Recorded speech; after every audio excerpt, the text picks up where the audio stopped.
You're listening to Switched On Australia, the podcast that tracks the opportunities and challenges of electrifying everything, everywhere.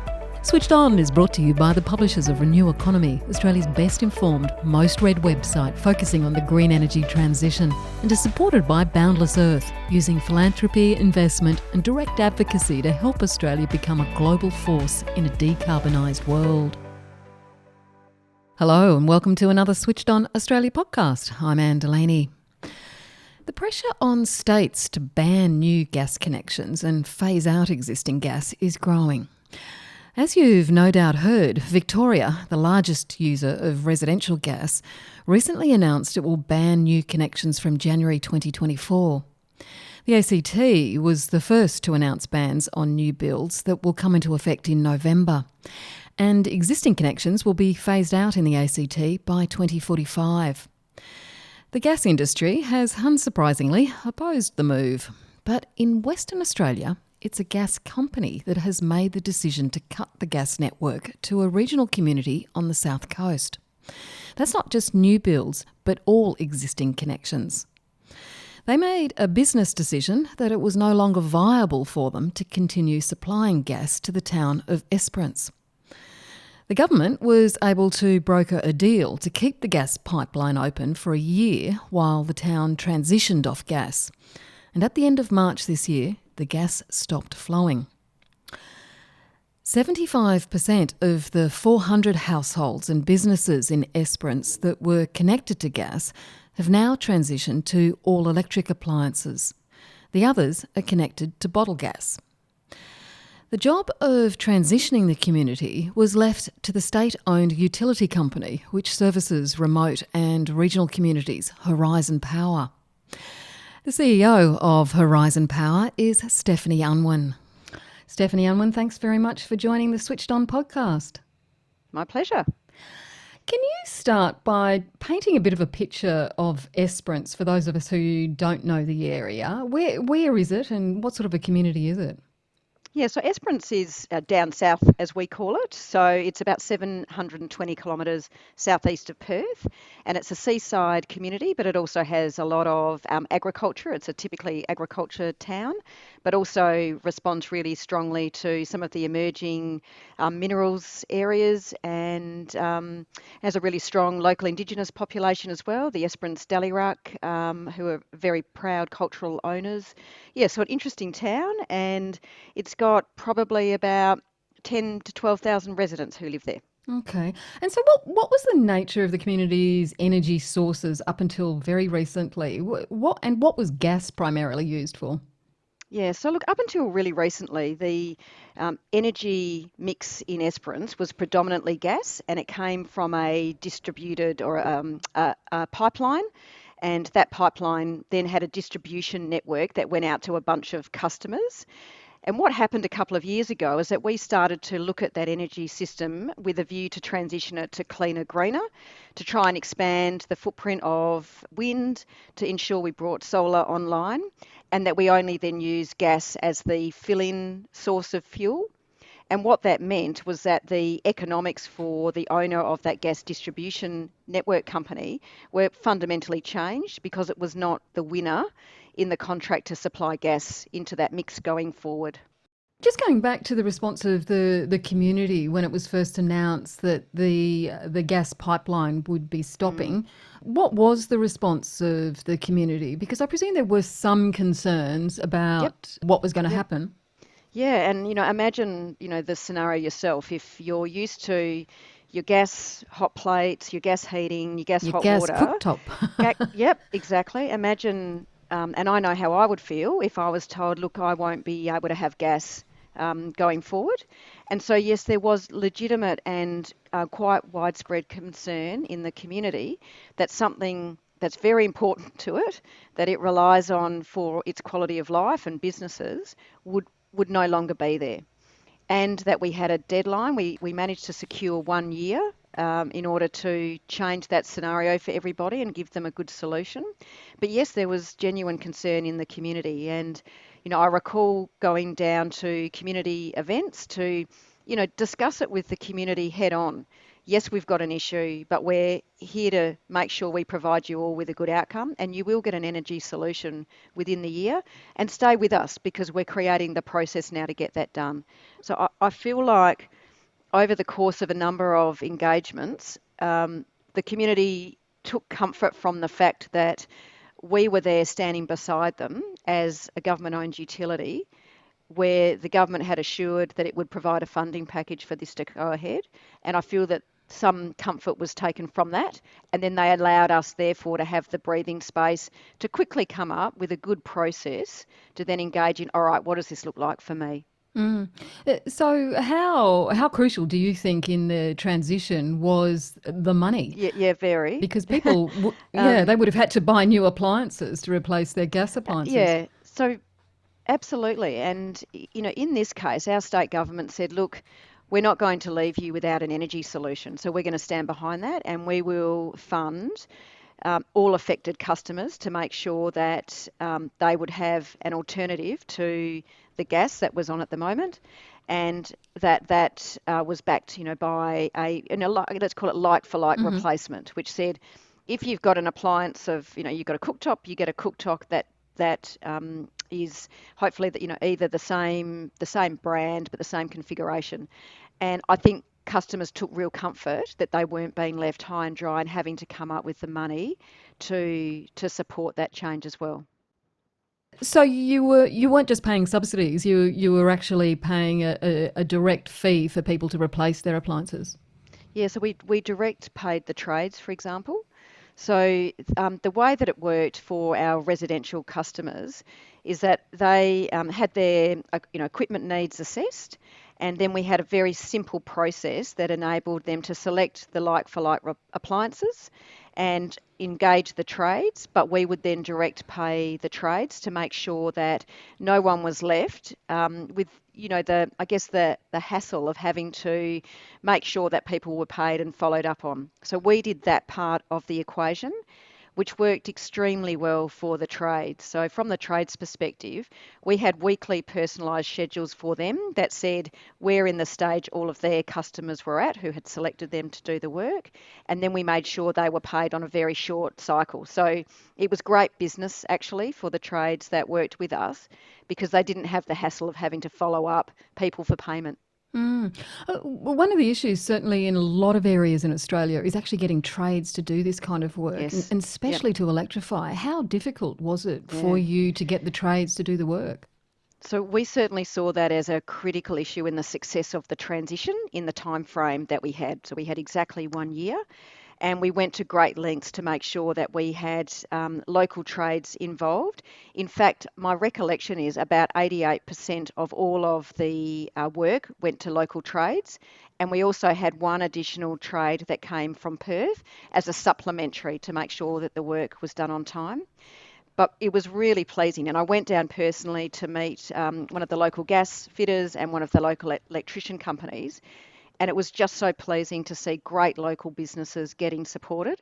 But we also made sure from Horizon's perspective that we went through the competency work, making sure they were qualified, they did their work to a really great safe standard, and that they had all of the necessary insurances. So we took all of that headache away from 400 individuals. We made sure that we coordinated that.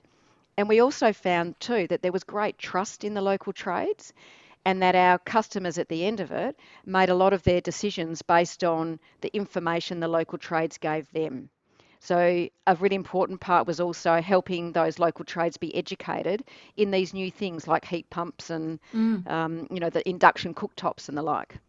That issue of trust it seems to Yep. me to be so fundamental in a transition like this. We Mm. take the advice of the tradies.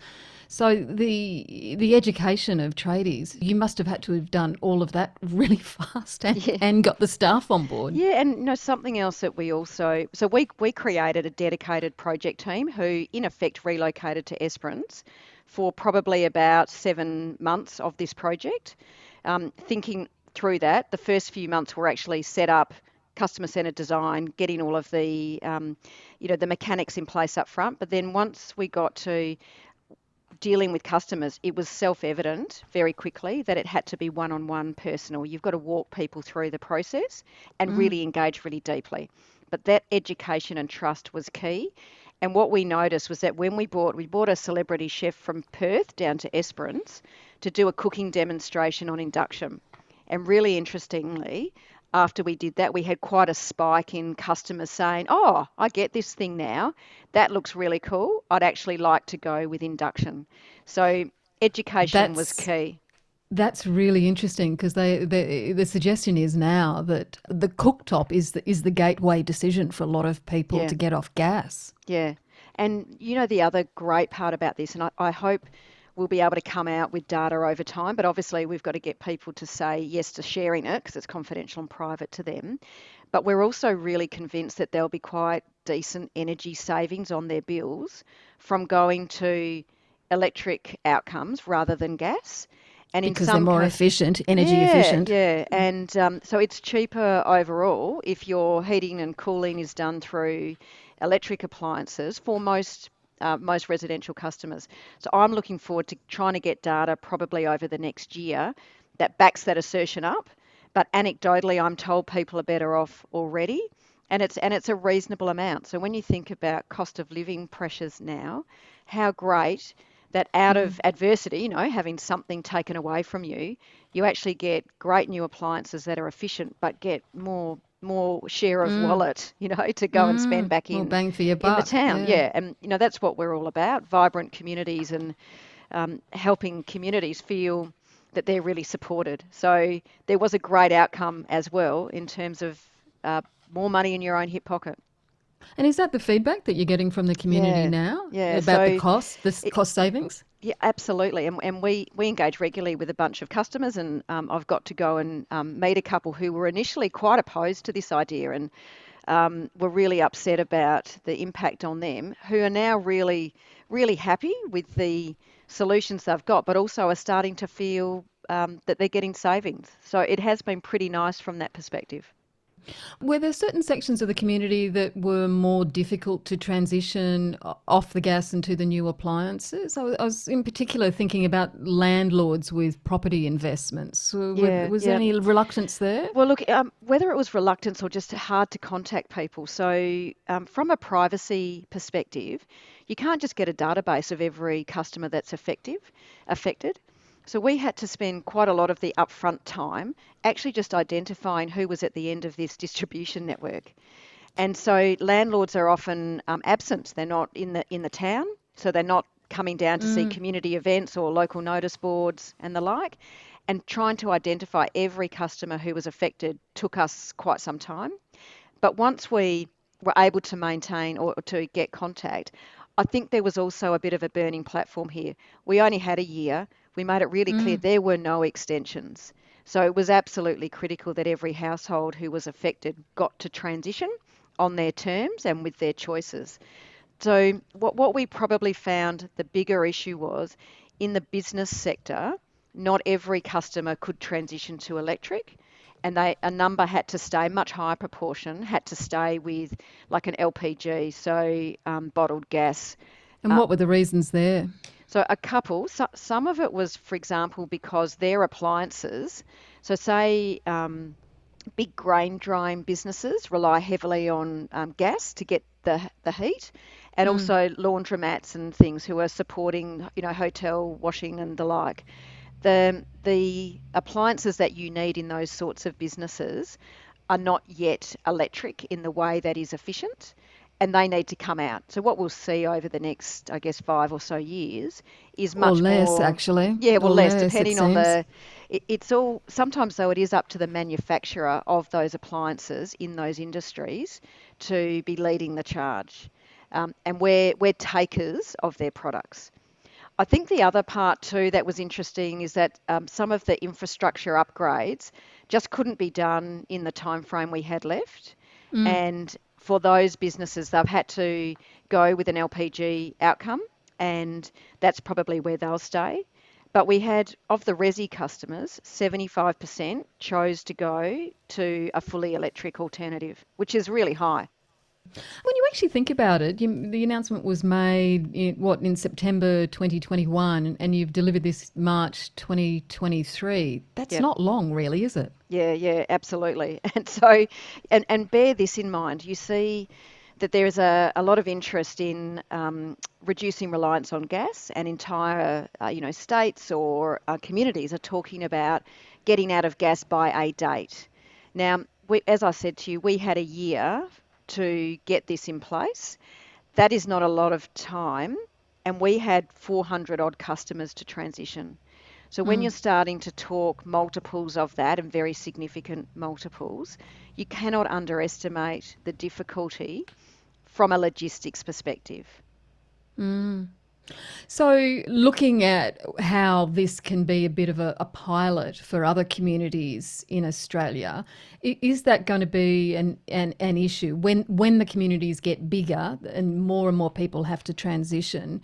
I presume that's just going to slow everything down and make it much more difficult. You definitely need an end date in mind. I'd be thinking about two things. Firstly, that if it is the desire of a community to not have gas from a date, then they also need to stop investing in new gas at Mm. this point in time. So, for example, for new builds, you might want to go completely electric if that's their policy desire. The second part is you do need an end date in order to help people through the transition, and you need a very clear process that has been funded or people understand the pathway to being funded that enables there to get there. If you don't have those elements in place, I think it's going to be very difficult to get to a fully transitioned economy or a community. And you're absolutely going to need to make sure you've got all of the elements of human-centred design, you've got a clear process, you've got good trades lined up, you're able to schedule and help with the logistics of energy audits, appliance selection, and just the logistics in getting a new electrical connection put in, the gas line made safe, for example. So there's a lot that goes into this transition, and you just cannot underestimate how important it is to engage really deeply with your community about why we need to change and Mm. what's involved in that change, but making it really easy to get there. We need a plan. That's Yeah, what it sounds yeah. like. And I've seen some great products too. If you think about the savings that customers can make, so there's a financial incentive to change, then there is some great ideas coming out of the East Coast, for example, where you in effect use the savings on a customer's bill to pay for the capital cost over time. Look, my understanding is that Horizon is a combined generator, retailer, distributor of Yes. energy, Yep. whereas in most other areas of Australia, those roles are actually Yeah, separated. disaggregated. Yeah. So we're a fully vertically integrated business, which also makes it quite easy. Yeah, well, that's what I was going to Yeah. ask. Do you think that that has made it easier to do what you've done, to transition in the way that you've done off the gas and not more onto the electricity because of that in Esperance? Yeah, look, we certainly have the benefit of, for example, there are always network issues that go with increased load on your network. And Mm. for us, working that answer through is really simple when you go to just another part of your business. This is fairly much part of at the retail end, so it is very much at the retail end. But it certainly helps when you're vertically integrated because you're able to provide network answers to retail customers. Tell me, what's going to happen to the gas pipelines now? Will the gas company be paying for the removal? That's a matter for the Esperance Gas Company. So um, it's no doubt that they've got license conditions and they have their own plans. So I'm not sure what they're proposing to do with that going forward, but that will be a matter for them as to, what's next for it. There are concerns about disconnecting from gas but leaving the pipelines there. There's Mm. concerns about safety and gas build-up in the pipelines, etc. Surely the government needs to be considering some of those issues to encourage the gas company to do something about it.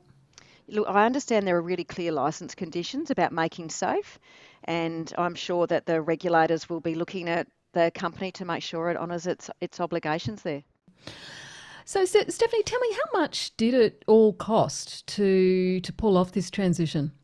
Look, it was about just over $10 million was involved across the business and residential customers.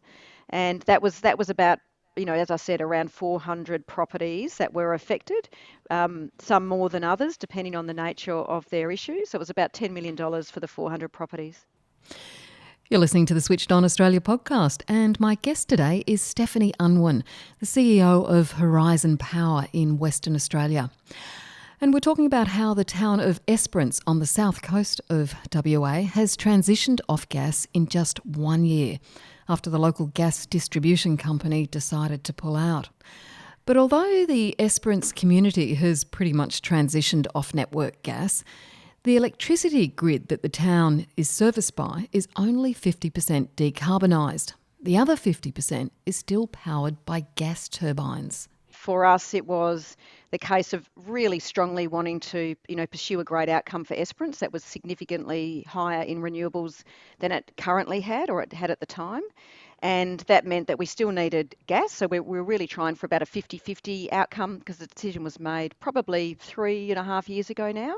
We'd probably be at 80% if we made that decision today based on advances in our microgrids, but at the time about 50-50. So certainly there was still a need for gas, but we had commercial negotiations that were competitive with a bunch of parties, and this party was not successful. Right. So what does the energy profile in Esperance look like today? Yeah, so today it is 50-50. So we have a lot of rooftop solar. So the mums and dads and small businesses are contributing to the energy mix. We have our own wind farm and we have a solar farm.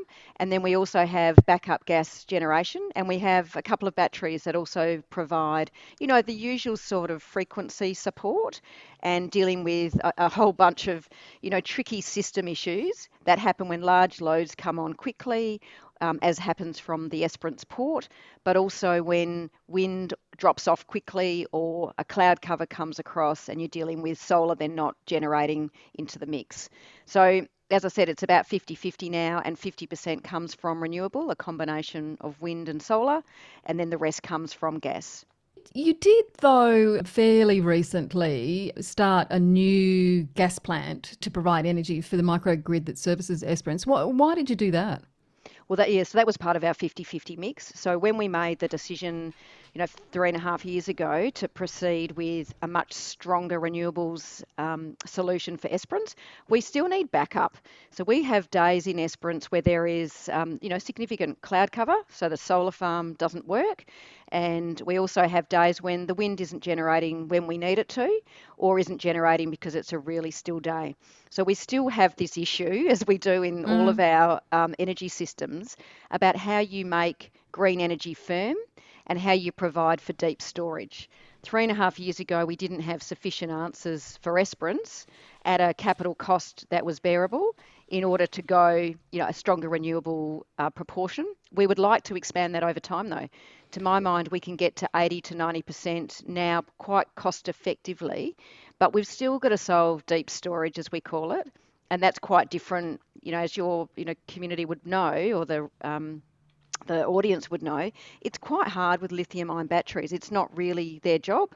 Their job is short-term storage that sort of helps the system hang together. But we don't really have great answers yet in the longer duration storage. We probably need more vanadium flow kind of battery deployments, need to look at things like concentrated solar thermal, maybe hydrogen, as a storage mechanism. So at that time, we kept gas at about the 50-50 level, so we can get that nice mix of when the wind's not blowing and the sun's not shining.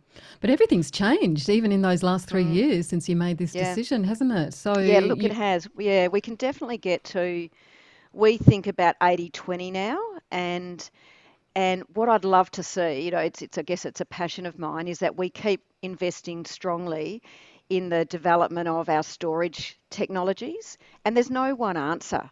So, lithium ion is good for particular use cases, but that kind of, more than 6 to 8 hours over days, over weeks, you do need something else, this thing that we call deep storage.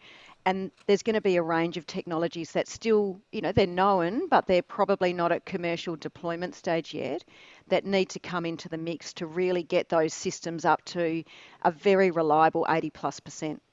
So just a final question. If you did it all again, how would you manage things differently next time? It's quite interesting. Normally you have really strong lessons learned.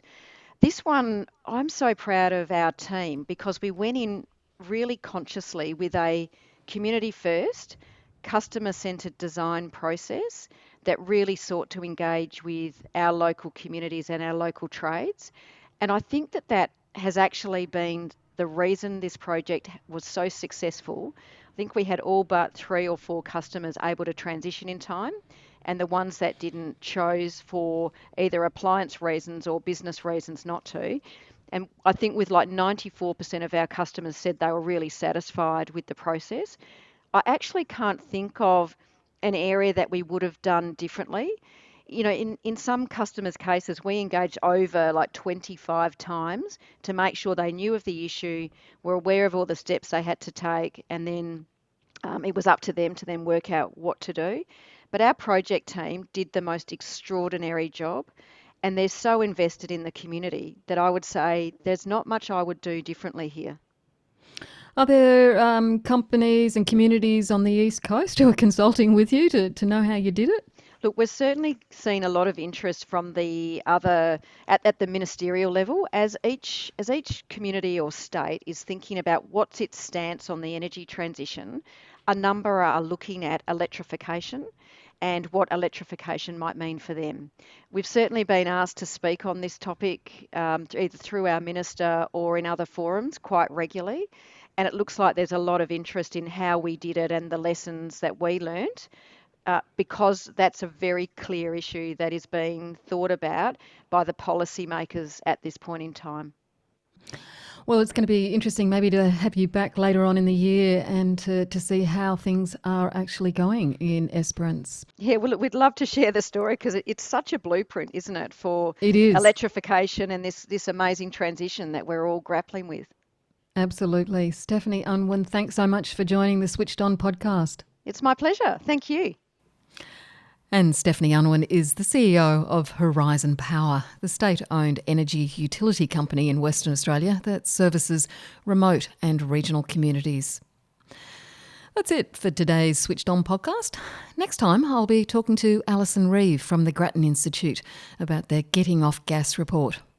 One of its recommendations was that states should ban new gas connections in homes and businesses. And that's just what the Victorian Government has recently announced it will be doing in January next year. I hope you can join me then. Till then, I'm Anne Delaney. Keep electrifying.